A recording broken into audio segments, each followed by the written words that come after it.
All right, hi guys. We're gonna be doing 5.1. Okay. So this is really all about learning what sigma notation is. Sigma notation. Then we also have stuff we're gonna be looking at to approximate area approximate area under curves. Right, functions, I mean, curves on the in the graph. Okay. Before we get there, we need to look at sigma notation because this is essentially a way to excuse me, like compactify, like adding up a whole bunch of stuff together, right? So, for example, 1 plus 2 plus 3 plus 4 plus 5, that's not so bad to write down, right? And we can, write that down, calculate that, whatever. What if I want to write down like 1 plus 2 all the way up to like 100, right? Well, I don't want to write the whole thing down. So there's a little bit of a shortcut, which is using a dot, dot, dot, right? Now, this is a little bit of a cheat, but sometimes it's useful, right? Um, right. And with the dot, dot, dot there, we can assume like the pattern holds, right? If I see 1 plus 2 plus 3, I'm not going to assume, oh, 1 plus 2 plus 3 plus 7 plus 11 plus 98 plus 9, right? We're going to assume, oh, it's doing 1, 2, 3. It's going to go 4, 5, 6, dot, dot, dot, whatever. Okay. Now, again, we can still compactify this with our new notation. So the way we do it is first we introduce something called an index. Okay. So this is the position of whatever number in the sum we're talking about. Okay. So the common starting points are 0 and 1. Okay. Now you might say, one is probably the more common way because we start at the first position and then the second position, blah, blah, blah. If you're a programmer, depending on what language you use, you might be more comfortable starting at 0. Well, throughout the rest of this term and calculus next term, you're going to be looking at starting indices like, all over the place. Let's just get used to 0 and 1 for now. Okay. So we usually use I, not the imaginary number, just the letter, as kind of the letter noting what position we're in. So let's start at 1. Okay. So this is my first position. Okay. At my first position, the number I'm adding is 1. Okay.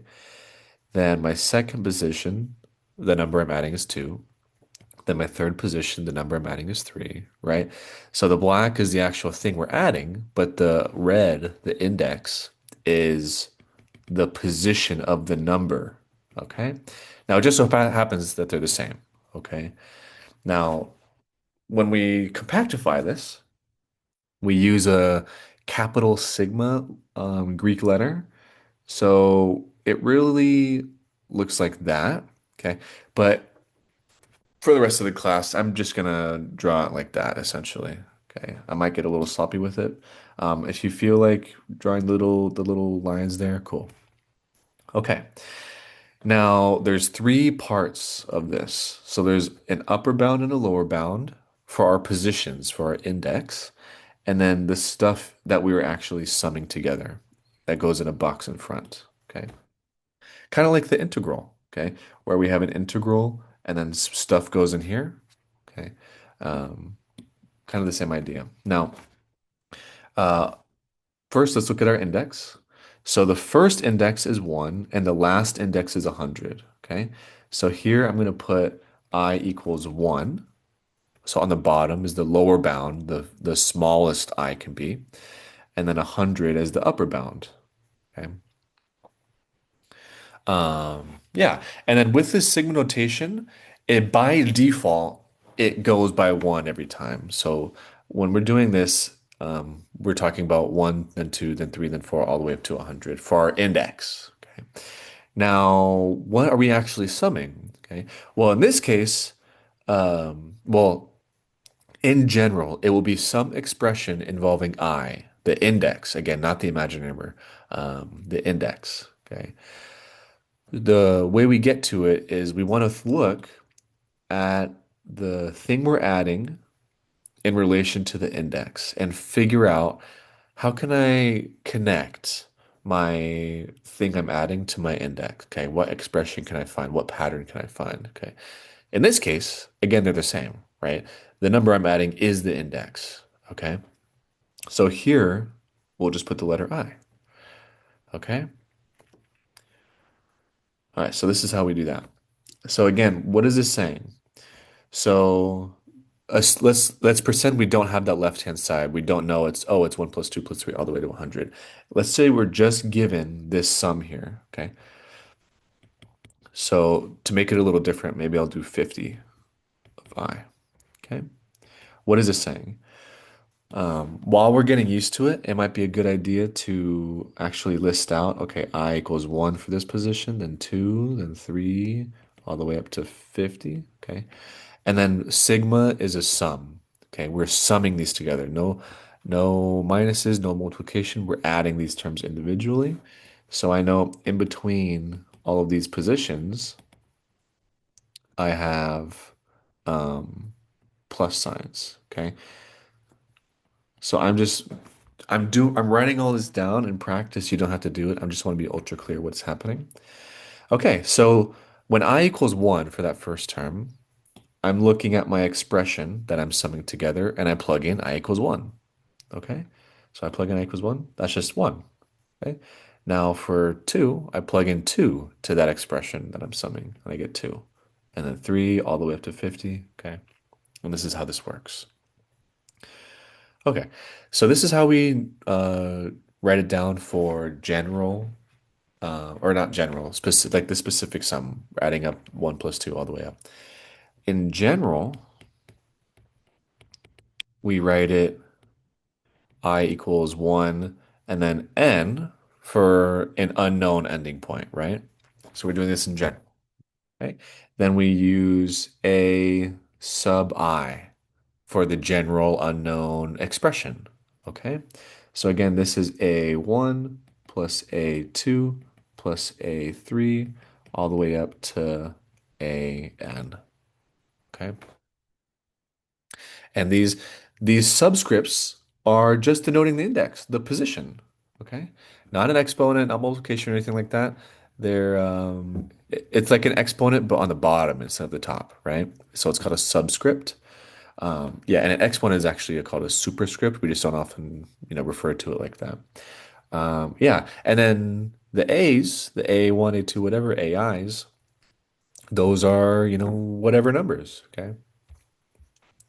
Okay. All right. Let me get you guys to try an example. So, uh, write the sum of 3 to the I for I equals 1, 2, 3, 4, 5 in sigma notation. Okay. So we can write it in our own notation. The notation we know how to write, adding things together, is going to be 3 to the 1 plus 3 squared plus 3 cubed plus 3 to the fourth plus 3 to the fifth, right? For those I values. Now I want it as a sigma notation, okay? So go ahead and pause here, try to write it. Okay, so what you should get is what's the smallest I value? That's going to be 1. So that goes here, I equals 1. What's the biggest I value? 5. And then what are we actually adding together? 3 to the I. Okay, so that's the sigma notation. So now try it for this one. 1 plus 1 over 4 plus 1 over 9 plus 1 over 16 plus 1 over 25. Okay, pause here. This one will be a little tougher. Okay, so we want to approach this the way we initially approached the 1 plus 2 all the way up to 100. Okay, so let's call this I equals 1, 2, 3, 4, 5. So now we got to try to find the connection. How do I, find for example, how do I find 3 inside of this 1 over 9? Okay. Well, maybe you can see it, maybe you can't. That's okay. We're getting experience doing all this stuff, right? So we can write it, if you notice, the denominators are squares. So I can write this as 1 over 1 squared plus 1 over 2 squared plus 1 over 3 squared plus 1 over 4 squared plus 1 over 5 squared. And notice now my i's are the bases, right? The exponent is always 2, but my I is in the base. So I can write this as the sum of 1 over I squared. Okay, and then I goes from 1 to 5. Okay, again, not the imaginary number. We're not doing imaginary numbers here. Okay, okay, that's that guy. Now, because we're talking about adding things together, all of the properties of, addition things that we see apply here. Okay, they just look different because we're using signal notation. Okay, so for example, so these are properties. Properties. Okay.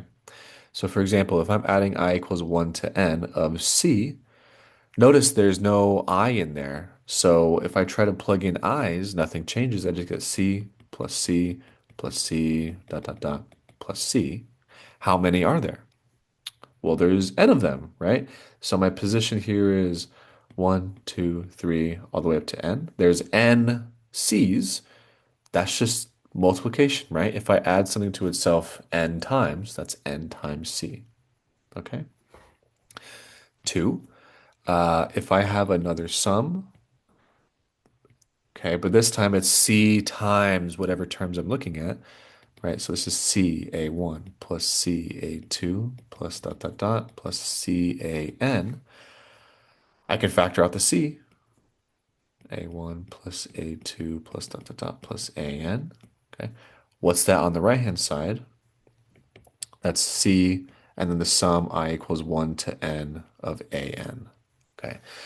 So, yeah, in practice, you want to get used to viewing this without having to derive them on your own, right? So, you want to get used to thinking about just the extremes here, the left and the right hand side, right? So, for this sum here, if I have a constant times my, AIs, those are in terms of I, whatever expressions they are, I can factor that out. Okay. Just like derivatives, just like limits, I can factor out constants. Okay.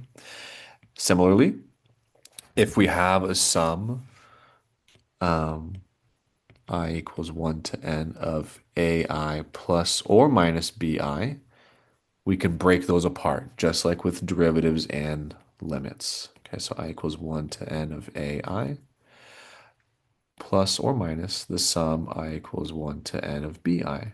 Okay, whether you have a plus or minus, right? Same with derivatives, same with limits. Okay. One other thing, um, so if we're summing I equals 1 to n of ai, we can break this up into two sums where we kind of cut it in the middle. Okay. So like for example, A1, this is A1 plus A2 plus dot dot dot. And I'm going to cut it at some middle point, A M, M for M and M. And then the next one is AM plus one, right? We go plus one every time. And this keeps going all the way till we get to AN. I can write both of these in their as their own sum, sigma notation. So this is the sum from I equals one. But then what's the biggest I value? It's M here, not N. So it's M AI plus, and then the same thing for the other one. But the starting term is M plus one. Right, the smallest I is for this grouping is m plus 1. This goes all the way to n ai, right? So you can break it up, right? I mean, that's how addition works. If you're adding a whole bunch of things together, you can add one group together, add the other group together, and if you put those two subgroups together, you get the final result, okay? Okay, cool. So here are some important formulas. So I'm going to pause here, fill in, and then it'll just jump to when they're filled in. Okay, so here are these. Um, so these are formulas, okay, for adding up either just the whole numbers or the squares or the cubes, right? And we stop at whatever point we get there. So, um, so notice here, this is the sum we started with, but instead of 100, it's a general n, okay? And the nice thing is we have a formula. We get to figure out if I know I'm adding 1 plus 2 all the way up to 100, for example, okay? So I'm adding up I equals 1 to 100 of I, right? So 1 plus 2 all the way up to 100. I can just plug in 100 to this formula and I get 5,050. And that was really quick. I didn't have to add up 1 plus 2 plus 3, plug that in your calculator, take 10 minutes, right? You plug in 100 to the formula and you get the sum like that. Okay. So feel free to skip this next bit. I do want to talk about this for a second. It's a historical fact a little bit, and also proving the first one. Uh, Proving the other two takes a little bit longer, but it's kind of along the same vein. Feel free to skip though if you want. Yeah, so let's talk about the first one for a second. So there's a kind of a mathematical historical legend. I don't know if it's actually true. I'm pretty sure it is though. So there was this guy named Gauss, but he was actually, I've heard he was in elementary school or middle school or whatever, but this was a long time ago before we referred to it like that. I think he was that age-ish. And his teacher wanted to just give their students like a kind of task that would take them for a while so the teacher could do other stuff. So what they did was they gave them the problem we started with. They said, take, you know, add up by hand the sum all the way up to 100, right? And figure that out. Now, supposedly Gauss has done a lot of stuff, but I don't know if this story is true, but supposedly he was like a genius kid and he solved it almost instantly. And the teacher was like mad or whatever. It's a story. I don't know if it's true. You can look it up. Guy's name is Gauss. Um, but how did he actually add all these numbers up so quickly?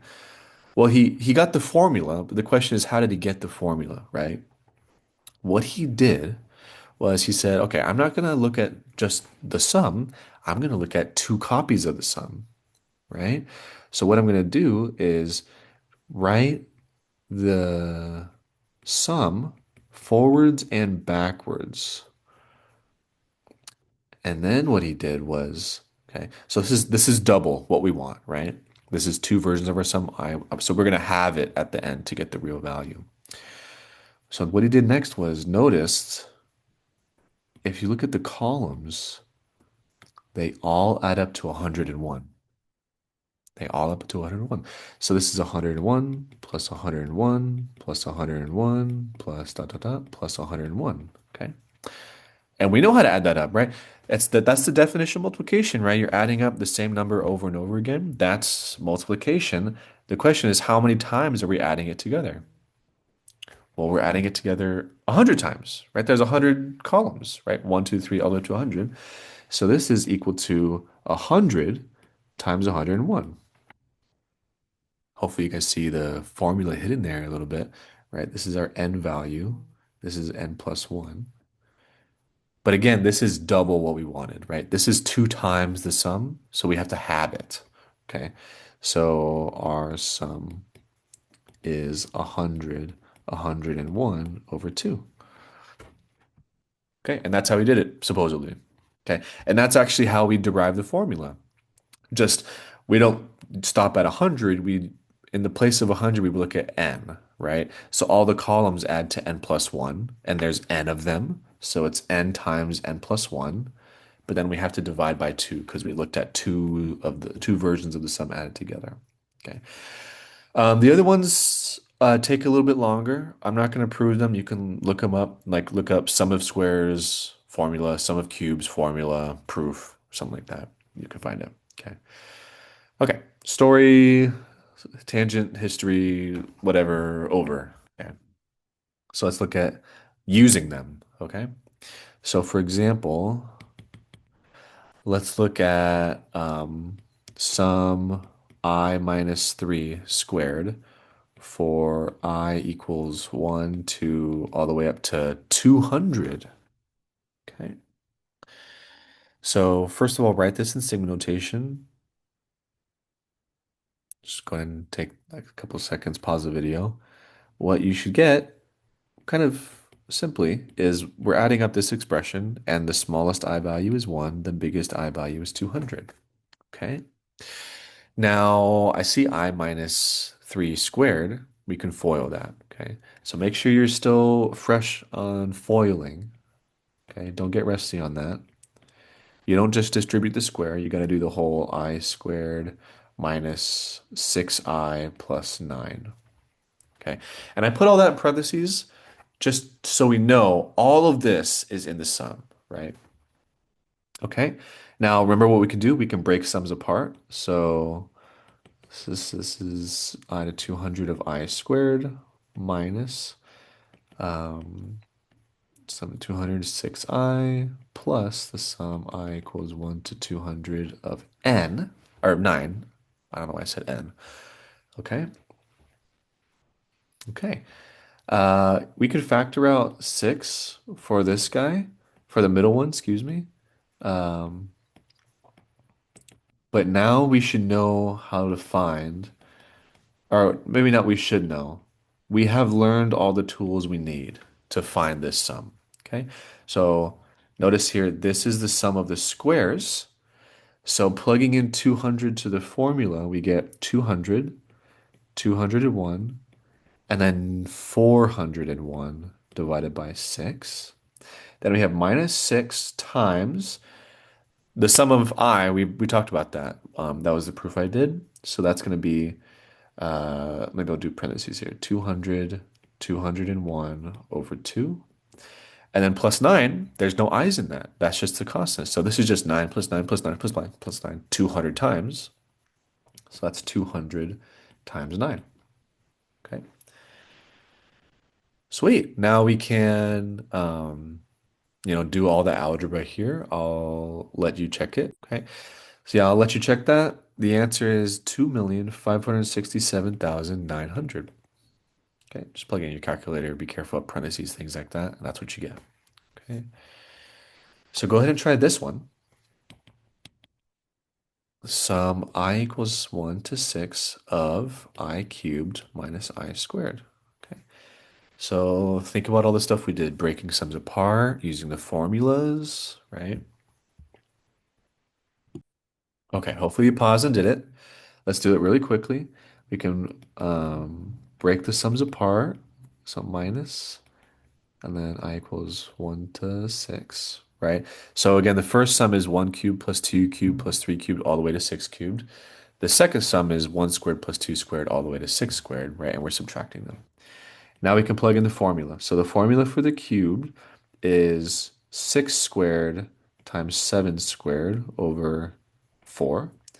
And then minus the sum for the squares is 6 times 7 times 13 over 6. Okay. And this is 350. Okay. One thing I want to point out is all of these formulas have fractions, right? Um, but the answer is always going to be a whole number, right? If I add up 1 squared plus 2 squared plus 3 squared all the way to 6 squared, right? Those are all whole numbers. My answer better be a whole number, right? So it's interesting that the formulas involve fractions, but all the fractions end up canceling and going away. Okay. So let's go ahead and try this example. Slightly different notation, but exactly the same idea. Okay, so don't get freaked out. So find the sum. So sum of f of x equals x cubed for x equals 1, 2, all the way up to 10. Okay. Notice no i's here, but we can still do the same notation.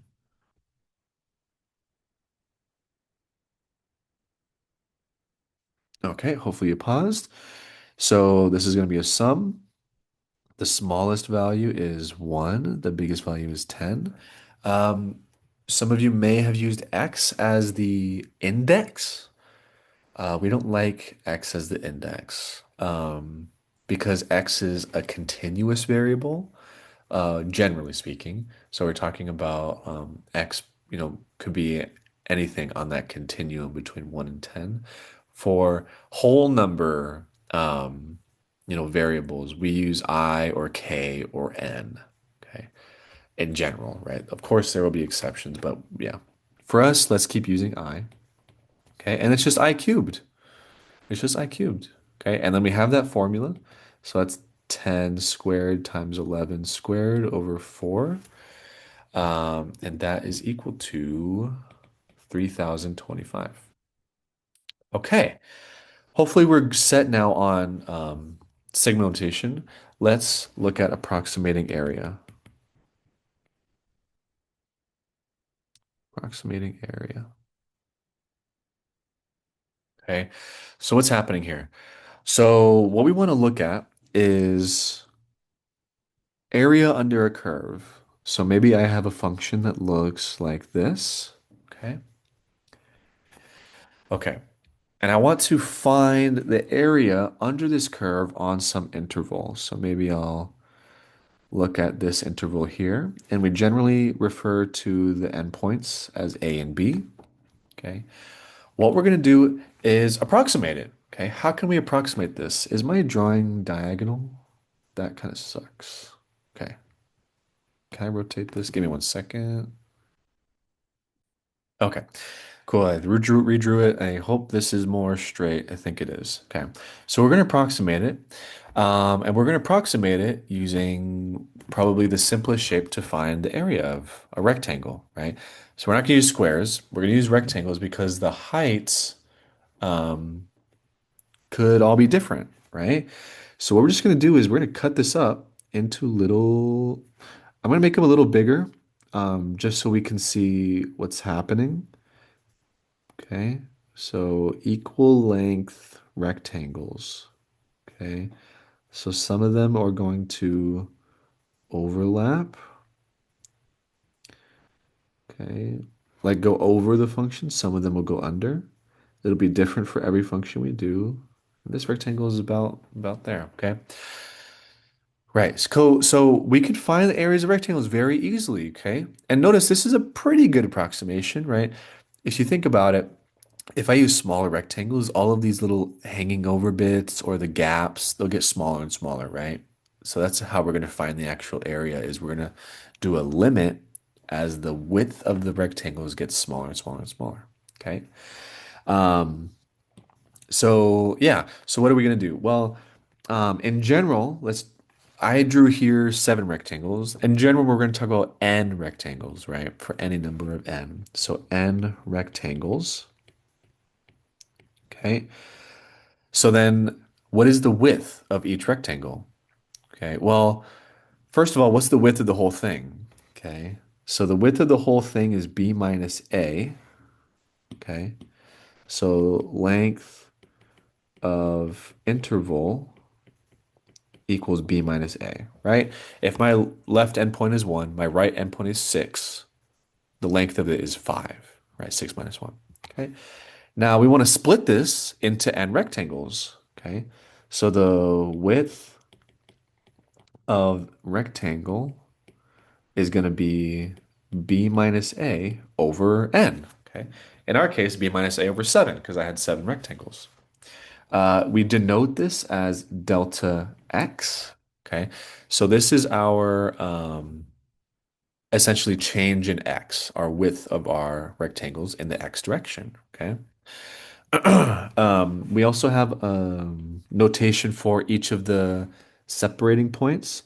So we generally call A equal x, x0. Okay.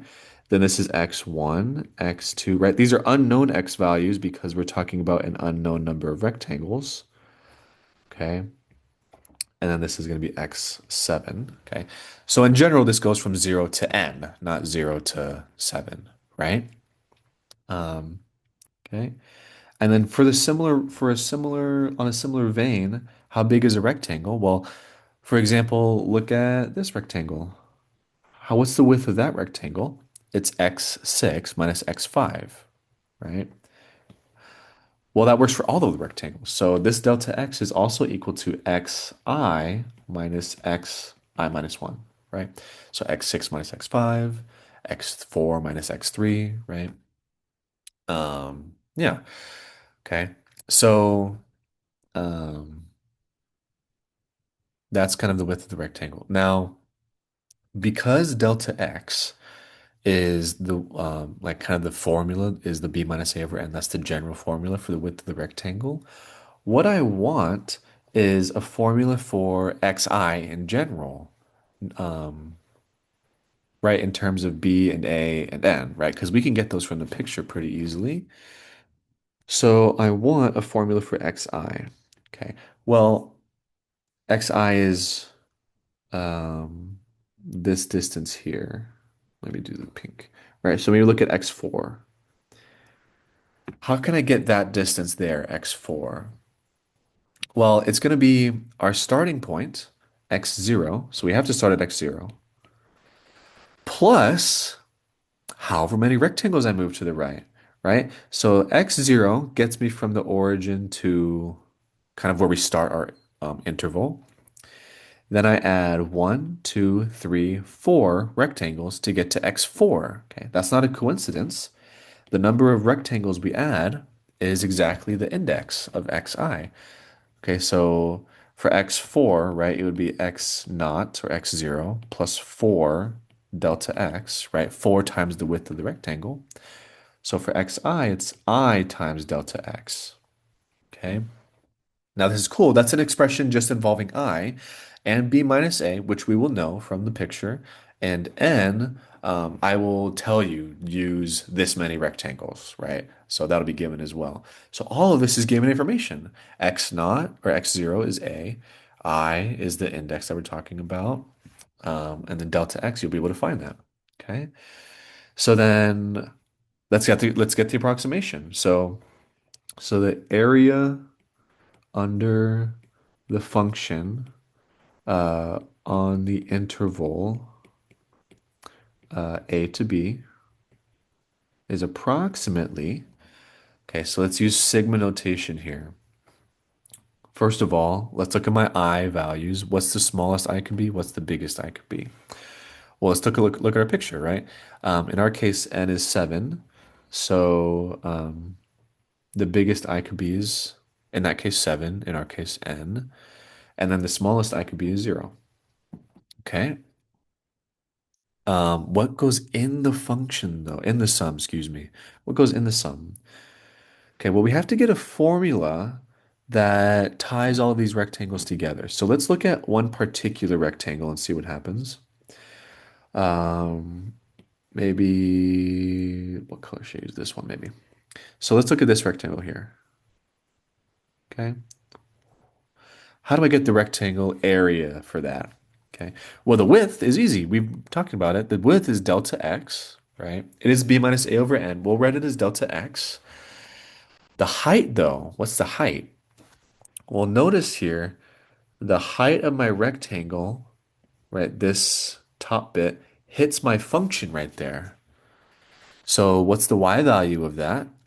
It's going to be f, in this case, of x1. F of x1, right? Because that's the x value that the y value matches with. Okay. Now, of course, this applies for all the rectangles. It doesn't have to be this one. So in general, the height is f of xi, okay, and the width is delta x, right? And we multiply them because it's the area of rectangle, right? Width times height or height times width, okay? Now, sometimes we write it um, with uh, not the xi, but the other formula we found for xi. So it's the x naught or x0. I'm going to use x naught. Um, Let me just explain that really quick. So x naught is x naught, like naughty. X naught is another way to say 0. N-A-U-G-H-T. Okay. And so this is plus I delta x times delta x, right?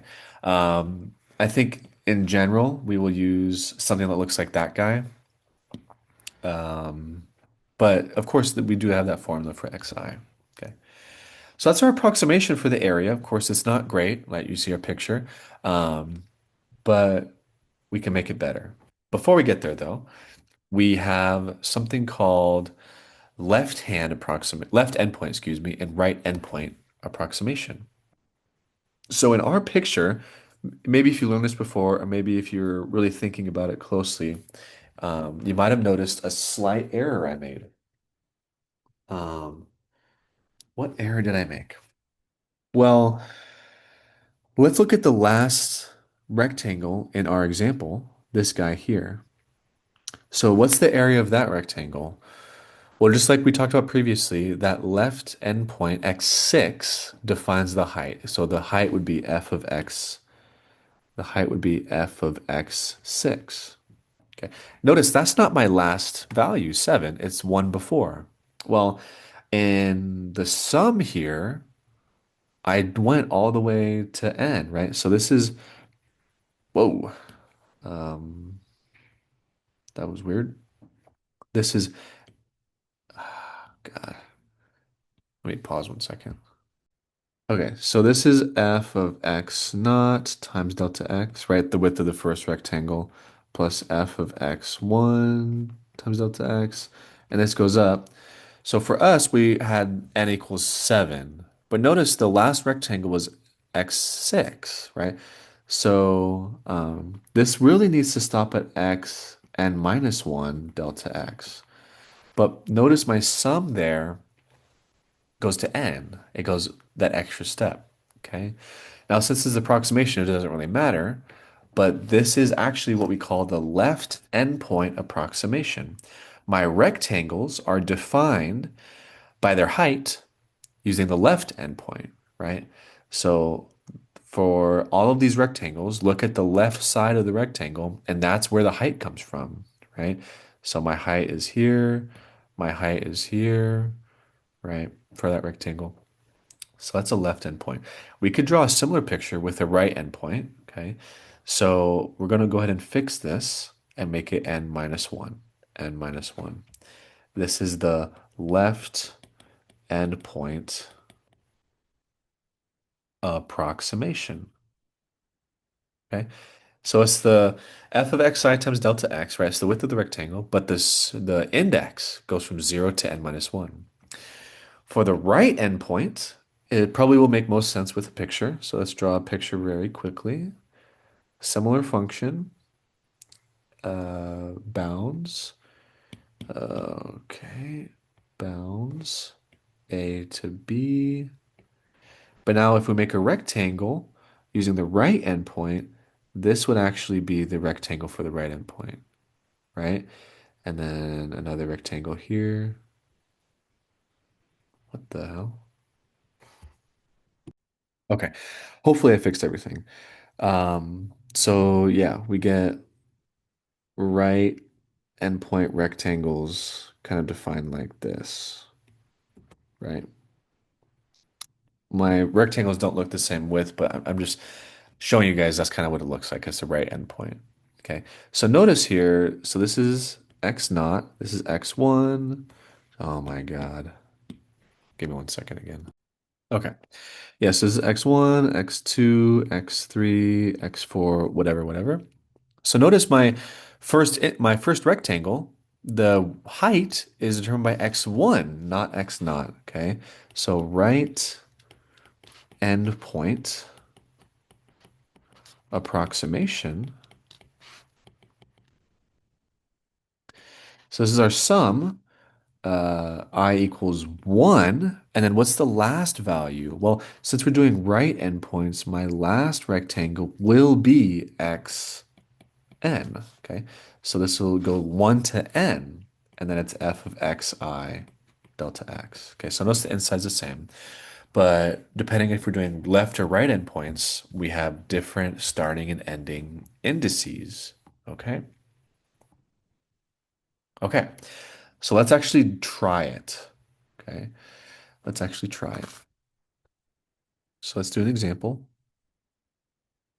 Um, use both left, um, left endpoint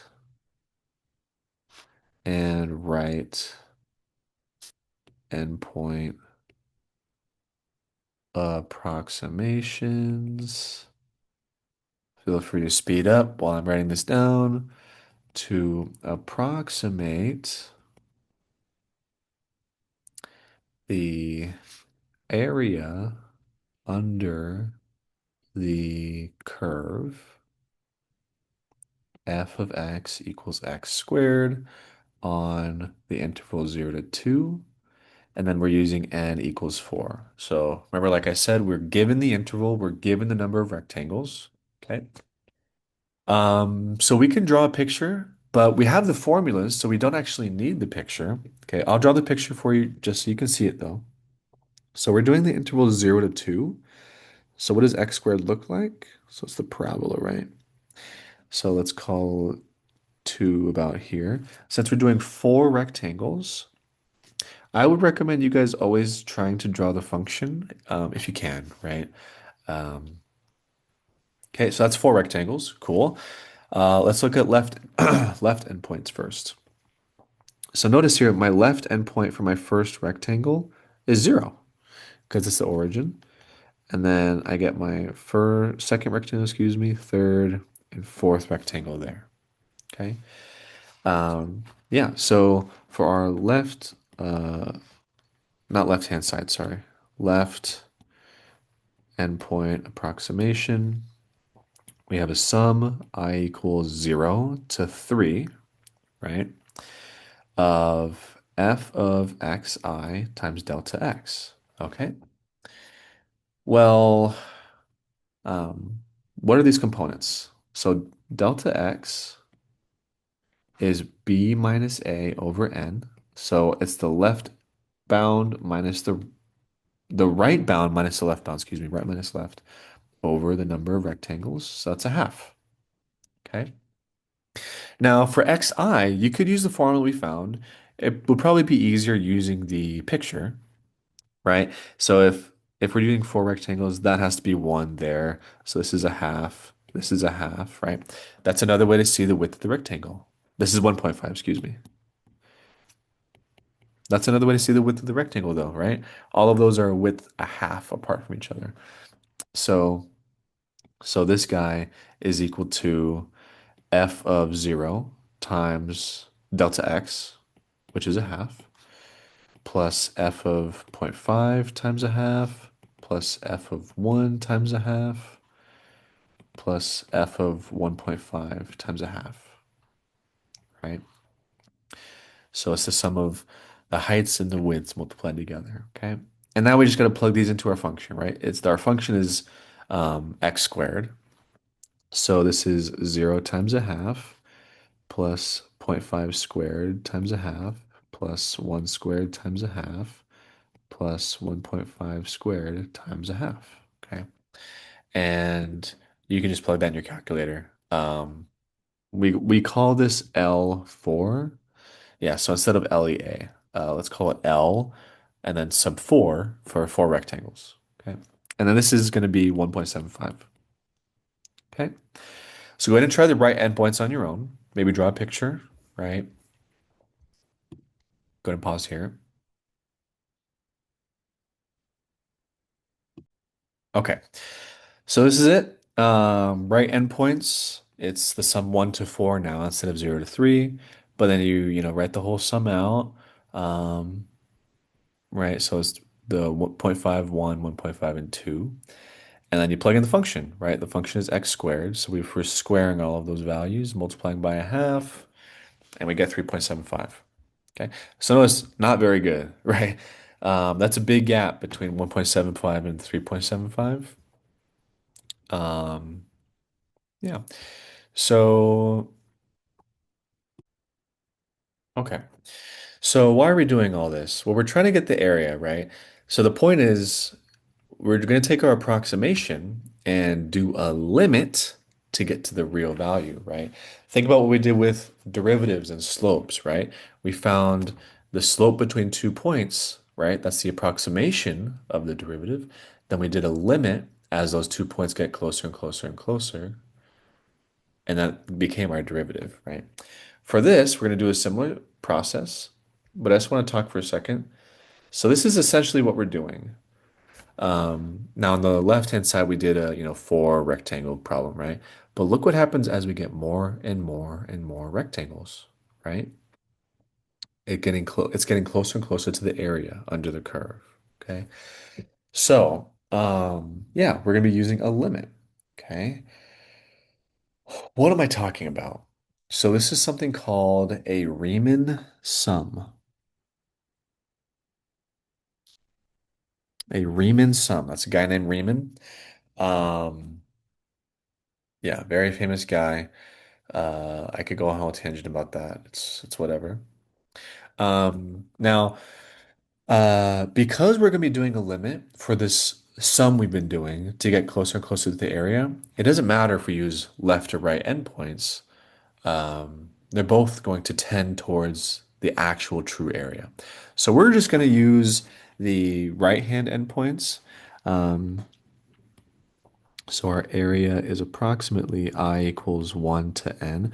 I think because 1 is a more natural starting point than 0, and then we're ending at n, not n minus 1. That's a little nicer, I guess. But then it's f of x I delta x, right? Okay. Um, awesome. So then, excuse me. Now, remember what I said? Um, we're going to be doing a limit here. Now, because we're talking about area, Um, we've been doing it implicitly, and I haven't mentioned it yet, but all of the functions we've been doing, if you notice all the graphs we're looking at, I guess not up here, but all of the functions we're looking at are above the x-axis. Okay. So we do need that. Okay. Right. If I have a function down here, my Riemann sum will actually give me rectangles down this way. And all of those will have negative quote unquote area because the function value, the y values are negative. Okay. Now, obviously, it doesn't make a whole lot of sense to call area negative. Okay. So for now, we're just going to be talking about f of x is continuous, right? I need a continuous function. Um, I can't have a rectangle with like a weird gap in the middle, right? It doesn't make any sense. And then we also need a non-negative function. Okay. Got to be above the x-axis, positive y values. Okay. Could be zero, I guess, right? In that x squared example, we had a zero situation. That's fine. Then the area under f of x on a to b is equal to, not approximately, it's equal to the limit as n goes to infinity, right? More and more and more and more and more rectangles. N is the number of rectangles, right? And this is sum I equals 1 to n, f of x I delta x. Okay. And that's our formula for the area under the curve. Okay.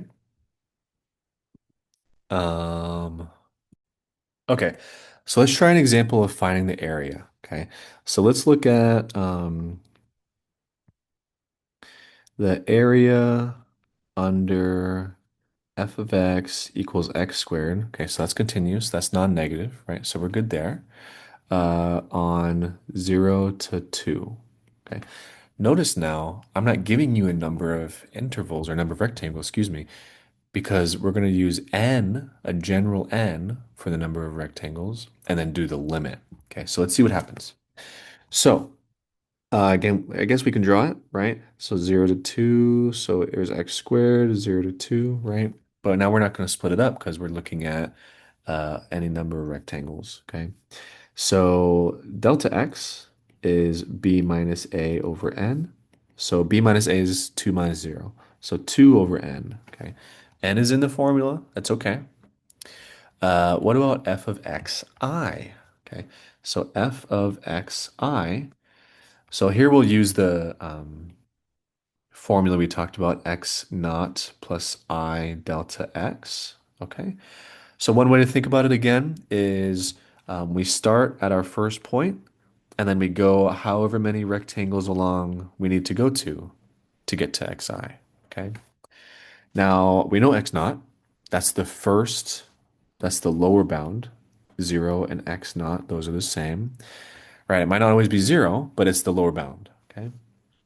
Then I times delta x, we know delta x, that's 2 over n. So this is f of 0 plus I times 2 over n. Okay, so we'll just call it 2I over n. Again, it's not the imaginary number. I'm going to keep saying it. Maybe I'll stop eventually, but for now, yeah. Okay, so we can do our sum. There's going to be n's floating around in i's, but that's okay. But first of all, f of 2I over n, f is x squared. So this is 2I over n squared. Okay, so this is 4I squared over n squared, distributing the square everywhere. You can distribute the square as long as it's only times or divide. Okay, so then our sum. So our area under the curve, this is the limit, n goes to infinity, and then the sum, I equals 1 to n. So then it's f of xi, but we just calculated that to be 4I squared over n squared, and then times delta x, which is 2 over n.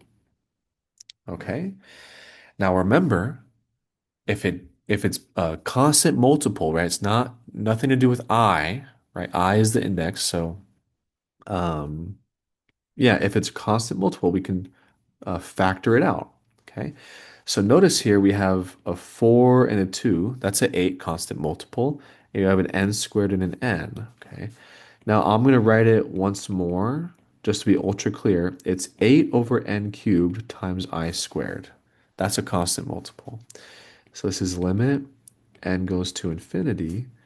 8 over n cubed times the sum I equals 1 to n of I squared. Okay. And we know that formula. Da, da, da. We know that formula. The sum of I squared.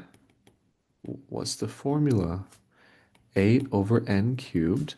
Okay, so the sum goes up to n. So it's going to be n times n plus 1 times 2n plus 1 over 6. Okay. Now notice here, those are polynomials in terms of n. Okay. I know we've been doing x for a while now, but the variable letter doesn't matter. Okay, the strategy stays the same. Now, to get everything kind of put together here, so I have 8 times n plus 1, 2n plus 1, over 6n cubed. Now, the problem here is the top is factored. Okay, so um, doing our strategy is going to be a little tougher. So I might recommend distributing things first. Okay. Once you get really good at this, I'll tell you guys the shortcut after, but it takes a while to get used to the shortcut. So this is going to be, if we distribute, so it's going to be 16n cubed. Okay, so 16n cubed plus 24n squared plus 8n over 6n cubed. Now we can use our strategies, whether you want to divide everything by n cubed or just focus on the leading terms. So this is 16n cubed over 6n cubed. That's 16 over 6, which is 8 over 3. And that's the area, right? 8 thirds, units squared or whatever. We don't really look at units right now. It's just 8 thirds. Okay. That's the actual exact area under x squared on the interval 0 to 2. Okay. Now the slight not trick, maybe slight shortcut, not much of a shortcut. Instead of having to distribute out, what you can look at is I want to look at the leading terms. So here, that's the biggest term in that factor is 8n. And here is the biggest factor, and 2n here, not factor, excuse me, term. So 8n, n, and 2n, those are all the biggest terms. So um, when we do this, we can just do the 8n times n times 2n, right? And jump straight to that, okay? Looking at the biggest terms of each factor, right? If it's factored. Right, so that still gives us the 16 over 6 equals 8 thirds. Okay, just another way to do it. Okay, And yeah, that's 5.1. Thank you guys for watching.